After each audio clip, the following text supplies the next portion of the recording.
Okay, so my name is Laurianne Krid. I work for the FIA, and we represent 35 million mobile consumers throughout Europe through our different national clubs. So if some of you come from the member states, you may recognize your logo or your own club. The clubs in general, they're giving some information to consumers. In link to this, what's interesting is they're testing actually the actual performances of the vehicles. They're giving information when you buy a vehicle as a consumer, and they're looking into a whole range of safety issues which are also on the site. Our objective as FIA is to make mobility safer, more affordable and more sustainable for all.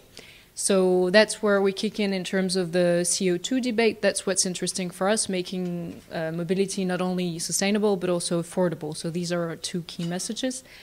These are the priorities. Actually, e-mobility is something we work on, but we do have a technology-neutral approach.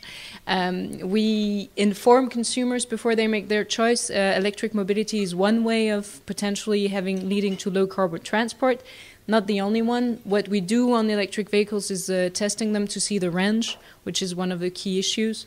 We look into how to advise consumers who want to buy electric vehicles. So that's the general setting of who we are. On basically what are the criteria that are used for consumers to choose their vehicles, I have this survey that was carried out in 2011. It asked a panel of about 6,000 people, what is important for you when you buy a car? What are the key criteria? And here actually, let's see if this works. The most important criteria you will see on this side. So the safety came as first, but then the running cost and the consumption came as second and third. In terms of CO2, you see there's no clear link. It's a bit less important for consumers. What I found really interesting in this is that you have different breakdowns for a different group of people, and you see that the older you are, the more sensitive you will be to running cost and safety. The younger ones are a bit more sensitive to design and other issues when choosing a vehicle, obviously. For the sake of clarity, the question on the price and the range, it was taken that these people were about to buy a vehicle in the next year.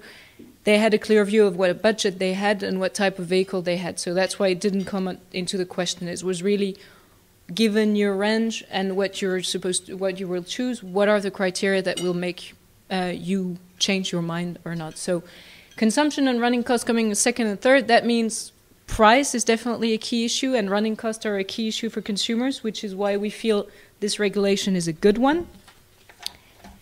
On the question of, for FIA, is the 20 target set at the right level?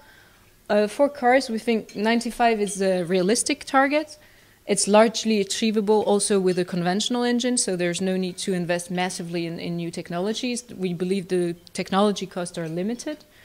And it should definitely lead to limiting the personal mobility costs for consumers.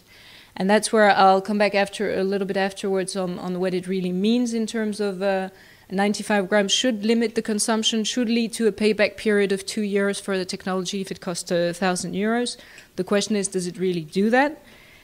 And one other element in this that I find interesting, in the past legislation, it was always said this will lead to a clear increase of vehicle prices.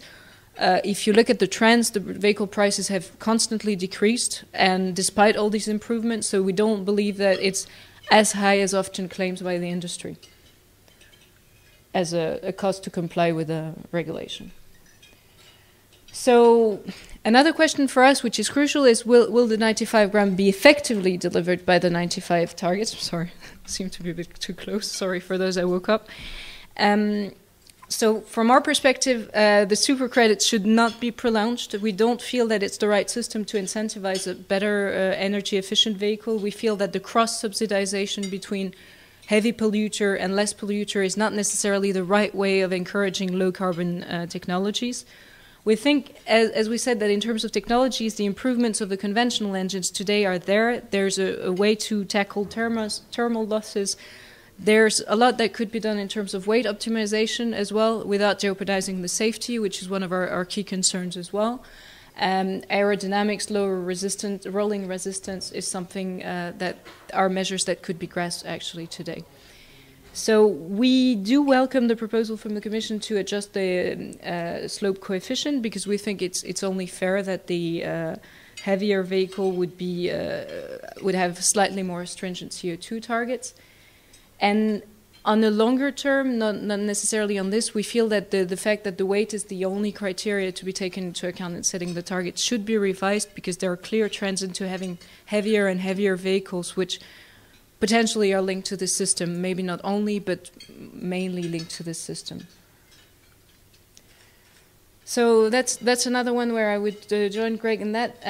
We feel that consumers, since running costs are a key factor in choosing a vehicle, they need realistic consumption estimate. What we find today is that actually the values that are advertised do not at all match what can be achieved by consumers. There's a recent piece of research by ICCT that shows that not only is there a gap, but the gap is really growing in the past years in a very worrying way.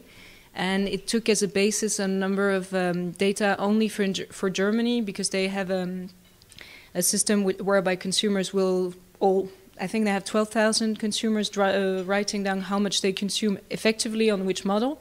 And then they have a good basis to kind of really measure, and basically no human consumers, a plumber, whatever, can really match what is actually advertised.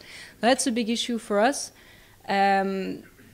especially because the announced technological improvement may not deliver, and especially because on the longer run, if you're asking consumers to pay more for a car that's supposedly more efficient and that it doesn't deliver, it will undermine their confidence, it will undermine the willingness to pay for these improvements, and that's something that, in our view, needs to be addressed in two ways, of course. The first one being looking into the flexibilities of the type approval procedure, which actually measures the emissions, and the second one being a new test procedure that is as close as possible to real-life emissions.